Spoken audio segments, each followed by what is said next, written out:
আমি আছি বর্তমানে অ্যাডভেঞ্চার 9 লঞ্চে। আর আমি যাব আজকে অ্যাডভেঞ্চার 9 করে ঢাকা থেকে বরিশালের উদ্দেশ্যে।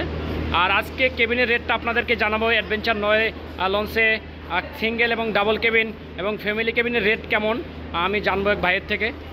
ভাই, আজকে ঢাকা থেকে সিঙ্গেল কেবিন এবং ডাবল কেবিনের রেটটা কেমন আপনাদের?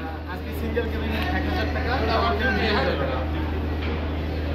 সিঙ্গেল কেবিন হলো 1000 টাকা, ডাবল কেবিন হলো 2000 টাকা। আচ্ছা, তাহলে যে 1000 টাকা সিঙ্গেল কেবিনের ভিতরে আপনাদের সুযোগ সুবিধা কি আছে? 1000 টাকা কেবিনের জন্য আপনার কোম্পানির তরফ থেকে সৌজন্য আপনার প্রত্যেকে একটা পানি দিচ্ছে।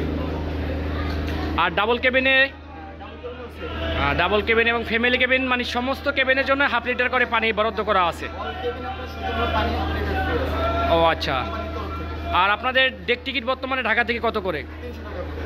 আর ডেক টিকিটের জন্য কি কোনো যাত্রীদের জন্য কোনো সুযোগ সুবিধা আছে কিনা? জি, অবশ্যই তাদের জন্য রয়েছে কোম্পানির তরফ থেকে আপনার হাফ লিটার পানি ফ্রি। আচ্ছা, ডেক যাত্রীদের জন্য 300 টাকার ভিতরে হাফ লিটার করে পানি আছে আপনাদের। আচ্ছা, ধন্যবাদ ভাইয়া।